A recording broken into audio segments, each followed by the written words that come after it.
Jam hire mon bandiraɓe tedduɓe musidɓe sehilaɓe dingiral jammu bela en garti ha hande e nder ndeɗo yewtere wattore sappo ɓiire ceerno Souleymany Baal e wondiɓe mum tawi gonnoɗen koye goore wondunoɓe ceerno Souleymany Baal gadiɗo wonde almami Fouta kono almami Abdoul en mbaɗine makko jewte 4 ndeɗo yewtere wattata 5 ɓiire fewtude almami Abdoul tawi ha hande gonnen ɗo koye ciltirde laamu almami Abdoul ha e maydi mum ɗum noon jokkaten ko caggal walde bungoy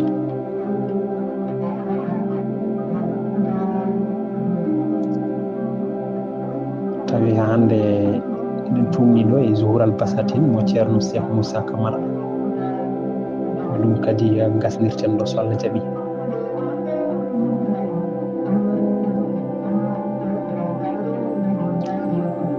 caggal nde almami Abdoul arti bungoy koreji Ali Dundu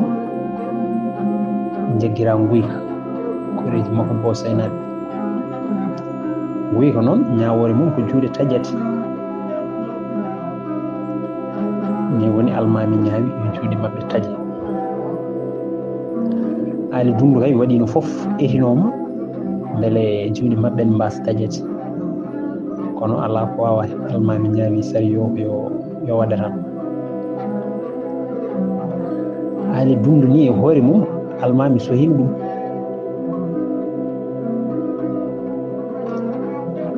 saabino ɗum ko Ali Dundu ñaawinoma almami ene yiiɗi yaade neere on saaha noon kanko e almami koddumo kamɓe tan gondi ne woni almami jaɓanimo yo ya neere kono noon horo ɓurton yontere Ali Dundu yeehi woni ron lewru ene ñaama tew gayi ene ñaama tew jawɗi ene tawtore pijirloji nde o arti almami Abdoul fahimo hakke lewru ndu waɗi toon ndu tawi kadi o hokkanoho ɗum tawi kadi koye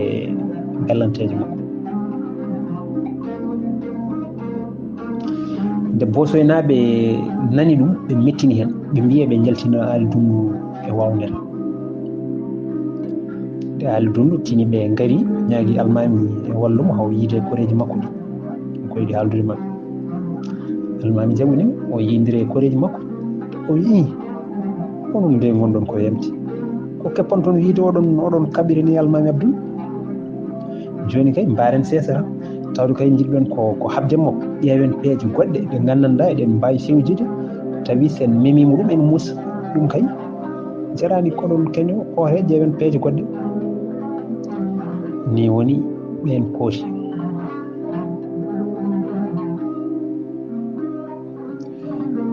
nde juuɗe koreji Ali Dundu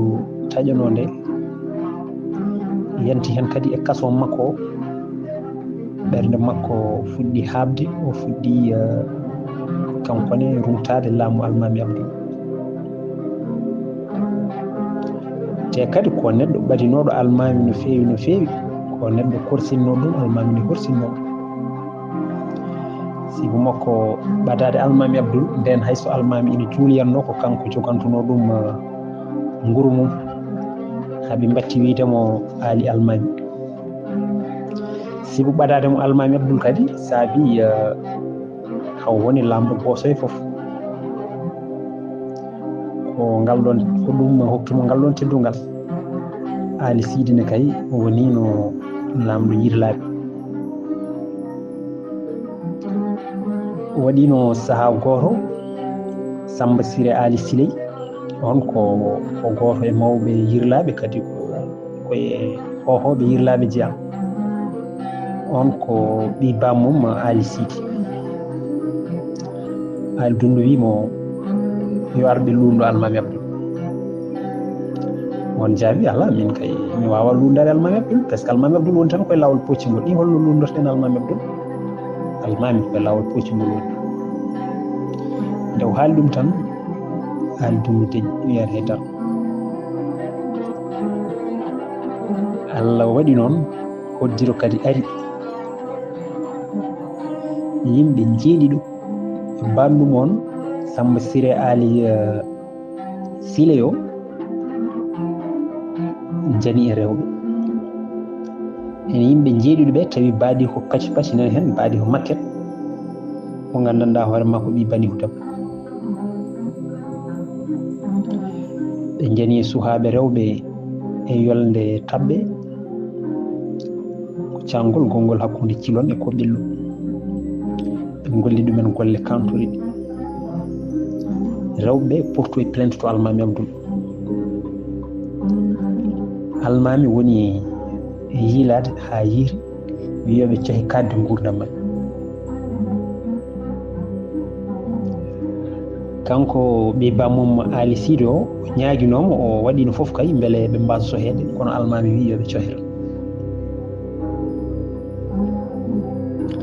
e tawno almami abdoul o ala cahan to banggue saria sari allo kay kala mo yani e dow mum ko mbawɗa foof gona ko jiɗɗa foof gona kono sari yo kam ñawa ɗum tan a wawa welnademo hen haw jaɓa a wawa funtudemo hen a wawa ala foof ɗo mbawɗa rewde sa yiɗi gona sehil makko gona ɓiyi ko mbawɗa wonde foof so hakkude deftere Allah nde ari addi ɗum hakkude mum e neɗɗo o ƴewata ko hakkude makko e Allah o ƴewata hakkude makko e goɗɗo caggal ɗum ɗon kankone o tawtoyi Ali Dundu ɓe goni e wiide yimɓeɓe hankkadi yoɓe garɓe lumdo almami abdoul hankkadi koye dow ɗum ɗon dewa arwo añ duppi gawri almami abdoul nangue hoore kellaw yimɓe foof ene kucciri hen dar kono almami abdoul jaaba himoni sali waddamo hay hunde añi ko hoto firina wadde e nokku he añi kadi ko hoto guerre civil wadde e nder leydi ndi nde tawno ko on ko kanko bonnani ko kawri makko duppi ɗum waɗi o woppiri noon haala ka Cheikh Moussa wi so tawi ko gonga almami abdoul heewino añɓe almami abdoul heewi hirannoɓe almami abdoul heewi wattunoɓe hakkillaji ko ɗum waɗi añɓe makko kawroyi to wiyete galoyo ngam fewjandemo ngam janfademo walla wahdemo ɓe kawri toon e galle goto eɓe mbayno eɓe taari bol eɓe mbayno ñamoɓe ni kamɓe hohoɓe Fuuta ɓe joom suudu goto e mabɓe ene wonno e gurdon batu kala biɗo ina naata galle o walla naata suudu ndu tan debbo wi ala ɓe goni koye ñamde paare ha ɓe gasna debbo o wayno gonɗo e sarwudede ni koye gurdon baru ɓe mbanno gam haɓade almami abdoul beele ina yalta Fuuta almami abdoul jogori waroyede ko juudi guuri Cheikh Moussa wi min nani kadi galle ɗo ɓe ndentuno gam janfade almami abdoul ɗo ɗon wonti ko nokku bamɗi ɗo bamɗi pijata e nokku kadi fuutu dawaɗi o nokku koɗɗo ɗon foof koko mayata yo Allah dandu ene ɗum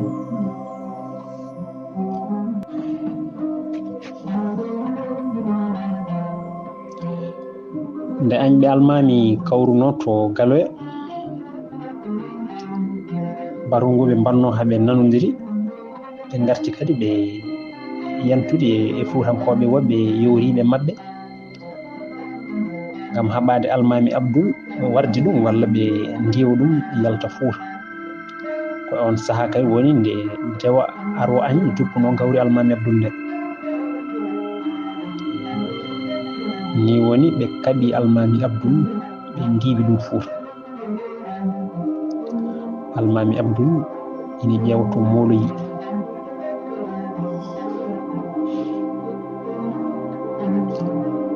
o fayi to deniyankoɓe e to hayrankoɓe e yimɓe Hawa Demba en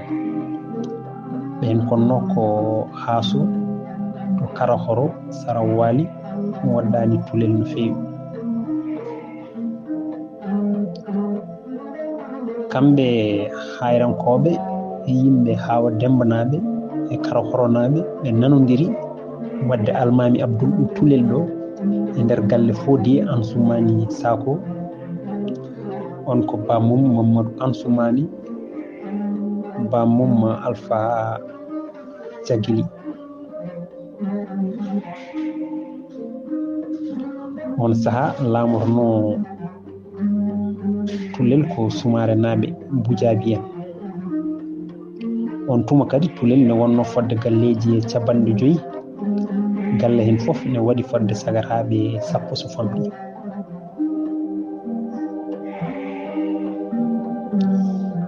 yimɓe Gadiaga naɓe e Guidi Maka naɓe e yimɓe mabɓe anduɓe e hohoɓe mabɓe nde ɓe nani Almami Abdoul ari toon kamɓe fof ɓe gari hoddude makko ɗon ngam dandudemo ngam moldemo e añɓe makko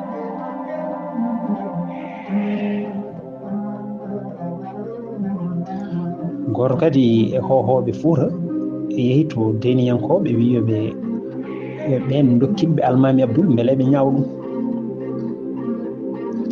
so ɓen jaaɓi rokkiddeɓe Almami Abdoul maɓe mbaɗi feere ɓen dokkita ɓen laamu mumen Fouta ɓe goni kadi wiide woto ɓen jejjid ko Almami Abdoul haɓino deniyankoɓe kañum ligno laamu maɓɓe ɗum noon yoɓe malluɓe ɓe gartira ɓe dokkiraɓe Almami Abdoul deniyankoɓe kay jeehino ha jaaɓi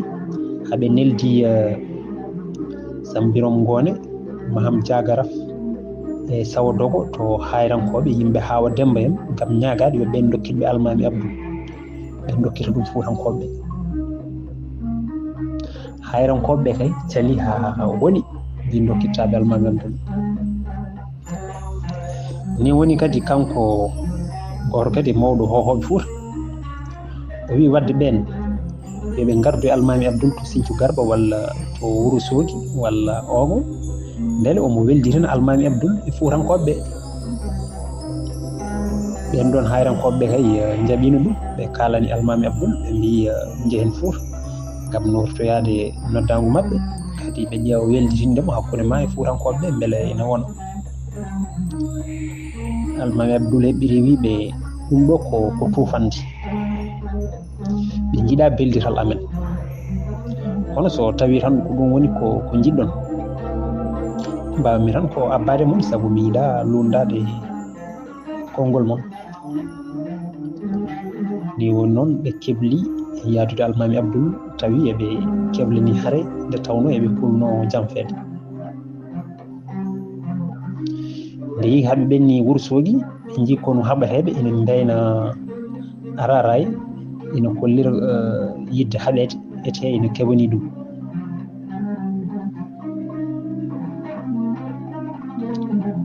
konuji mabɓe ɗiɗi ɗi potti ɗon kono hayrankoɓe ngu Almami Abdoul en fooli kono Fuutankoɓe ngu nden ɗon walde wiyete ko yari nawna ko inde cangol woni ko hakkude Wourossogui Oga kono ngol ɓuri ɓadade ko Wourossogui Almami Abdoul ruttitima tulel ina hiisi ina jamma kañum e hayrankoɓe nde ɓe garti eɓe cimtana ɓen no haare nde yaruno haɓe nani wonko yanama ɓe kabɓi pucci mabɓe e nder jamma ɓe tinir hon ɓe tawi fodde 4 neɗɗo maayi hen ina jeeyno e mayɓe ñande hen Silman Dialé e Maham Dialé ɓen ko funeɓe Bou Hawane kay warnoma hen Silman Mbodj e Gagne Mbodj ɓen ko ɓiɓɓe Jaramuna Silman Dialé kañum woni bamum Samba Hawa kono so tawi ko Bou Hawa ɗaccani suhaɓe. Samba Hawa kañum woni bamum Mamadou Samba, bamum Bocar Mamadou mo Dunna e Ñaaki. Maham Dialé kañum woni bamum Wutuma, bamum Diabé, bamum Oumar Diabé gonnoɗo lamɗo Tembankani kono sankima e ɗiɗo duuɓi tumande deftere nde winderende. Demba Jaramuno ko kañum woni bamum Mamadou Demba e Gagni Dieynaba ko kanko wonno mawɗo wuro Wompu ngo. Nde Wompu yanande gunɗon janggo ko Fuurankoɓe e Deniyankoɓe kay mbanno ɗum. Ni woni noon hayrankoɓe ɓene kañumenne nde nani ɗum jeehi ndendini kalis jonɗo ɓe dokki ɗum selli penda beele ina ƴewnoyaɓe kono safalɓe. Selli yeehi to safalɓe to woni e yilanadeɓe kono mawɗo woni toon dumunna o ndew artata nde omo ardi e kono jongu kamɓene ɓe jofti ɓe jani e gure Fuuta ko wayno Sange Jeeri en e Sange Waalo en e Moderi en ɓe duttiri Tulel. On dumunna fof Almami Abdoul koɗo Tulel ɗo wonno. Fuurankoɓe ne yantude e malde ɓundunkoɓe kamɓene ɓe ndendini kanŋe jonɗo ɓe gaddoy kono wamurankoɓe ngam yoftade. Nden kono Almami Abdoul nani ko wonde kono wamarankoɓe ngu koye lawol woni kono almamiyam ngu faloyiɓe. Konuji ɗiɗi ɗi kawri dow sange Lobali ɗo wiyete Luggere Pooli Boɗeji. Kono wamarankoɓe ngu fooli kono Almami Abdoul e yimɓe mum ndiwi ɗumen ha natini ɗumen e Tulel. Ko ɗon woni ɗo kono Almami fetti. Ko ɓuri hewde ko fayi rewo mawli to safalɓe heddiɓe jaati Almami Abdoul tindi banggue hirnaki. Kamɓe kam ɓe jahan tan ɓe gandani ɗo ɓe payi. Ni woni ɓe goomi Numallaci Mayel ɓe ndewi takko maayo ngo tan. eɓe jeehi yaha haɓe tellori e tufde juudi. ɓe juuwi ɗon e tufde juudi guuri Almami Abdoul tacci yini kono wamarankoɓe ngoni kañumen tacci gabbiɓe. Ko ɗon kono wamarankoɓe ngu yani maɓɓe ko ɗon Almami Abdoul heddi e nden ɗon walde. Barimo wiyama hawruno koye 4 avril 1806 woɗɓe mbi ko 1807. Almami Abdoul warama ina warda ñande hen e jaatigueɓe mum molnoɓe ɗum ɓe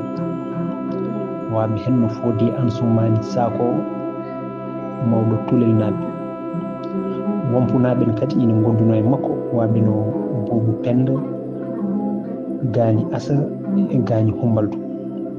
Hokkinaɓe kadi ina jeyno hen Hamme Sambirom Sita, ina jeyno kadi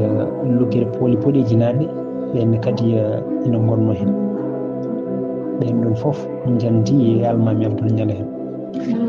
Kono noon won version goɗɗo wi tawi ko version ɓundunkoɓe wonde sahande Almami Abdoul folno Hammadi Aissata nde lamɗo ɓundu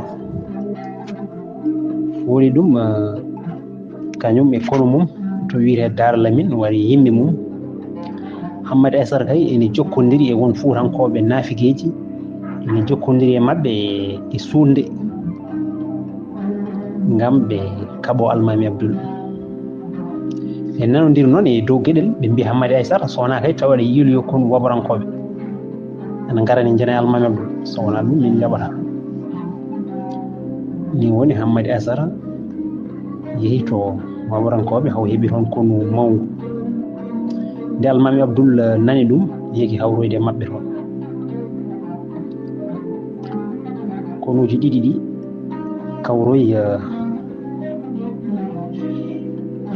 kawroye maɓɓe to juuti goriɗo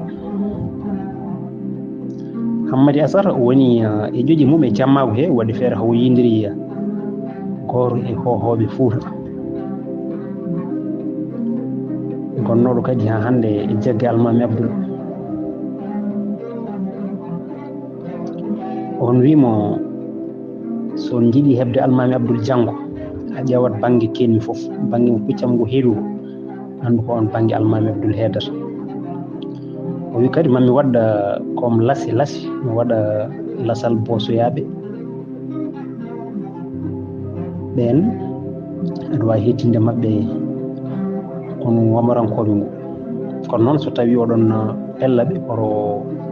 oto loowe jamde baroje mbaɗe hen tan condi mairie tawa noon oɗon mbawa nangude almami Abdoul ene wuuri mbardan mo jiɗi ɗon kala o wi lasal ngenar naɓe noon ɓen kam oɗon mbawi wadde mumen ko beela ɗum foof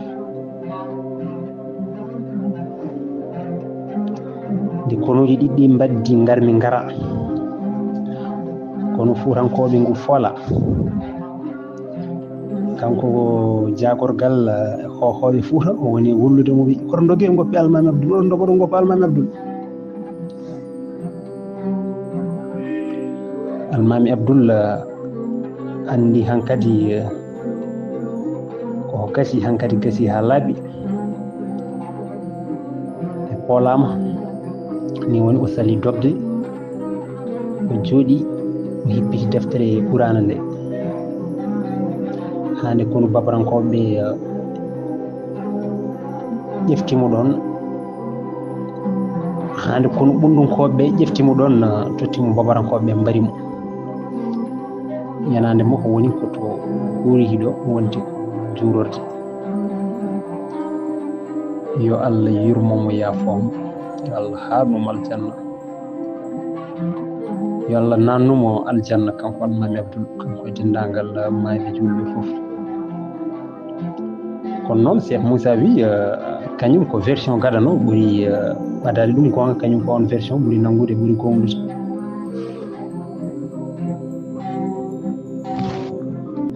eyyi ɗum noon bandiraɓe tedduɓe musidɓe sehilaɓe mataw ɗo katten ha ñande wonde so Allah jaaɓi gartuyen noon caggal mayde almami Abdoul hol kawisaji jiyaɗi e mayde makko nde walla ni hol finnere hol caɗele ɗe Fuutankoɓe jii caggal makko walla ni ha e ɓesgu makko beele almami Abdoul dañi ɓesgu walla ala ma en gartoy hen e jewte paɗe so Allah jaaɓi ɗum noon Allah jarama on jarama eyyi ceerno Lamine Boly machallah namdima namdal bangal fayida no fewi almami Abdoul en mbawi wiide ubbitama laabi jonɗi nde wara nde noon en hawre 4 avril wiyama ko ñalawma alkamis en hawra kadi e jeeɗiɗi lewru safar ɓe mbi ko 1806 woɓɓe mbi ko 1807 e nokku ɗo wiyete juude guuri on saaha omo yara e duuɓi capanɗe jeetati o laamima fodde duuɓi capanɗe tati wiyama noon goski jooɗima fodde balɗe 13 o ubbaha manam o ubbaha gubbugol fewgol sibu ɓen no nde mbarimo nde tan kuuli hankkadi mataw goppimo ɗon tan keña ɗum waɗi Fuutankoɓe bandiraɓe makko kañumen foof nani almami warama ganda holɗo almami ubba ganda holno almami ubbira hunde hawni e mabɓe walla hulɓini e mabɓe no fewi eyyi balɗe 13 ubba gubbugol moƴƴol sibu firino hewde eyyi finalement ɓen kaali to ubbaɗo e gueɗe mbaɗi noon ni woni o ubbira ɗum ko balɗe 13 caggal balɗe 13 nde o ubbira o ubba nden woni nde ɓe gubbimo balɗe 13 nde ubba ha feewi balɗe 3 goɗɗe kadi pawri hen ubbita kadi ɓe tawno ɓe tawi leydi ɗo ubbono ndi ene yaafi no feewi ɓe dirtinimo ɓe nayimo nokku goɗɗo ɓurɗo tiidde e on ñande gubbirgol ɗimmol ngol yimɓe tawnoɓe ɓe kolliri kawisaji jiyaɗi ñande hen tawi kadi omo hasnira kasanka neɗɗo biyeteɗo dinullahi wal imamatu on goɗɗo on woni funnu daga ɓe honno ko seno paale tawtoraɓe wirwirde nde ceedima hen kawisaji no feewi ɓe ceedima ɓe mbi yeeso almami ngo e ɓandu mum ngu fof ene leppi ceɓecce no wayno warñede ni walla neɗɗo juppaɗo ndiyam ni ɓandu ndu ɓe mbi ene ɓuuɓi ha wayno ɓandu neɗɗo gurɗo ni ɓe tawi jungo woto e koyngal ngal ne hofi e kofti ɗum ɓe mbi suhunu ndu ene lelti ha wayno yeesandu ni ina wayno wujandu nebam ni tawtornoɓe ñande hen ko waaɓe hen no Oumar Seydi en waaɓe hen no Mamoudou Nalla en Dinullahi en e Sam Massa en ɓen fof ɓe mbi ina tawtora ñande hen e gubbirgol almami Abdoul gongol kadi konde waliw Allah goto yiyanno to almami leeliɗo ene waɗi annore nde ko tuggude tan guila leydi tan ha dow asman on ɗon noon inde makko ne luura to banggue tarih ɓe mbi ko Dinullahi Abdaymani woɗɓe mbi ko Sarif Ahmad Daharatu Touf ko wawi hen wonde foof kam hunde settinama kadi won tawnoɓe ñande hen nde ubbitende ɓe mbi ko on ɗon gando wonno kam koto banggue rewoto kanko yiyanno annore nde o waɗɗi ngeloba makko omo rewa annore nde jamma so ari tan o wone yaade so weeri kadi o fofto noon o woniri omo waɗɗi ngeloba makko omo waɗi hen jooɓari makko ha Allah addimo o yetti ɗo yanade nde woni ɗo o andi ko ɗo tigui waliw Allah o leeli o salligini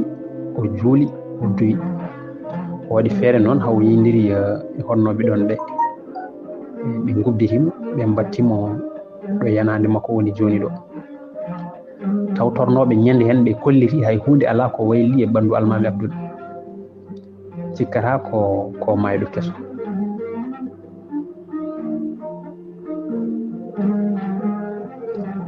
ɗum ko balɗe 37 walla mbiyen ko lewru caggal nde ubbono nde kadi won kawisaji goɗɗi hollaɗi walla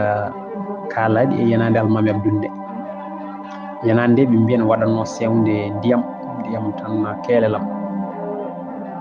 ene yaltanno ɗon tappo yanade nde ɓe mbi almami Abdoul biyeteɗo Hammadi Elajo ene waɗɗotono puccu mum ummo gila Koɓɓillo ara ha juuɗe Guuri juurade yanade babiraɗo o ñeɗa ndiyam he kadi o hokka yimɓeɓe ene mbarkinoro hen kala caɗele walla rafiji ɗi jomumen gonduno so lorima ndiyam dabtan cellal kadi Fouta e Ferlo fof ne garanno ɗon ñedde ndiyam he gam barkinorade ɓe mbi dartini ɗum ko debbo goto yiyanno ƴiƴam fiileyru ari loori ɗon ndiyam ɗam darti e kawisaji kadi yanade almami Abdoul nde Cheikh Moussa Camara ne haala wonde nden Guuri hinaɓe soɓe joɓinoma caɗele hokkere ɓe jahanno koto gabri almami Abdoul to ɓe nawora dammuwol mabɓe walla ko ɓe mbawi wadde fof sadakuji ɓe jaharon tan ɓe gone ñagade ɓe gummata ko toon tawi gandanɗa hoorema ko toɓo ittataɓe toon haade mabɓe umma toon tawon toɓo ari kala nde ɓe kokkira walla ɓe ɗumnini caɗele ɓe jahanno koto yanade almami to ɓe gone duwade nde ɓe gummoto ɗon tawata ko Allah jaabimo duwa o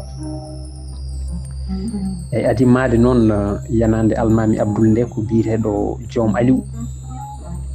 on woni bammo Samba Joom ndin maadi noon ko huɓere ɓakke wonno caggal Joom Aliou toɓoli bonni yanande nde nde Samba Joom ari nde wi yo yanande almami kay fotani woppirede ni tan yo waɗane tar o waɗa tar nden kala no mbinden ni kala nde ɓe dañno caɗele walla hokkere ko toon kadi ɓe jahanno kamɓe guurihinaɓe ɓe gone ñagade beele Allah ittanaɓe hokkere nde eyyi nde yeehi noon kadi ha Samba Joom yaadino e kono Cheikh Oumar nde o yeehi nde kadi ɓe belsidi ɗum ɗo ɗum boni seeɗa après nde o arti kadi o wi o fewne eyyi no yanande mahira joni ni noon e mbaadi kesiri ndi jiiɗon joni ndi mahi ɗum koye Ablaye Wade ko saaha Ablaye Wade nde ari e laamu kañum maahi ɗum noon kamɓe fof ɓe jarama yo Allah yoɓɓe moƴƴere almami Abdoul ne yo Allah yurmo ɗum yaafo ɗum kañum e dendagal maaɓe jinde fof eyyi Mamadou Lamine Sow a salminama juurama joni keeɗimi namdal ma ala Fuutankoɓe kay Fuutankoɓe koko jamfima Fuutankoɓe ɗum waɗi no keɗirɗen yewtere nde ni kamɓe ɓe ndiwmo yo yaltu Fuuta wona kadi o yalti Fuuta ɓe kefti laamu ngu tan ɓe goppimo deeƴi ala mataw koɓe simmihiɓe kamɓe dal ɓe jiiɗi tan ko warde mum eyyi almami Abdoul nde ɓe ndiwi ɗum nde ɓe polli ɗum nde kañum mawloyi koto banggue tamgo to deniyankoɓeɓe to banggue hayrankoɓeɓe gueɗe banni noon on banggue o rosti jegui ha ɓooyi noon o fayi to banggue tan deniya no wiyeteɗo hayrankoɓe to eyyi woni diwan Guidy Makka Sarankulleɓe to gonnoto quoi kamɓe ɓen ɗon foof ɓe gandi almami Abdoul no way wonde neɗɗo moƴƴo neɗɗo juurɗo neɗɗo kamɓe fof ɓe kawri yoɓe moola almami Abdoul yoɓe mool ɗum to tulel ɗo ɓe mbaɗamo ɗon kadi nde yimɓe hohoɓe mabɓe sernaɓe mabɓe yimɓe mabɓe mawɓe ɓe nani almami Abdoul ari nana adda tulel ɗo ene moolo kamɓe fof ɓe gummi galleji mabɓe goppi haajuji mabɓe gaari cakkade almami Abdoul beele ene eɓe moola ɗum ayi kadi ɓe daari kadi ɓe kabda e almami Abdoul ɓe golwole ɓe darti Fuutankoɓe ha huuli mataw noon Fuutankoɓe finalement tawi pooliɓe mbariɓe gueɗe banni noon eyyi kono noon wona Fuutankoɓe ɗum ni Fuutankoɓe kay sakkere ko kañumen jamfimo mbari mu honno keɗirɗen yewtere nde ni ɗum noon a jarama